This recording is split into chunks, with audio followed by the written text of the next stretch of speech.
Did you know the creator of Tetris didn't earn a single penny from his masterpiece for over 10 years? In 1984, Alexei Pajitnov created the most addictive puzzle game ever while working for the Soviet Academy of Sciences. But there was one massive problem. The Soviet state owned all computer software, meaning Pajitnov got nothing.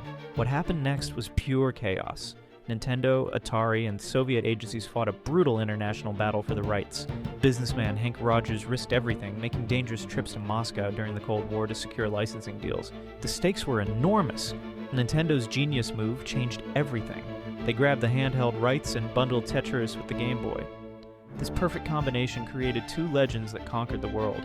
Meanwhile, Pajitnov watched his creation become the most ported video game in history without seeing a dime. Justice finally came in 1996, when he partnered with Rogers to form the Tetris Company. After 12 long years, the man who gave us Falling Blocks finally got his reward.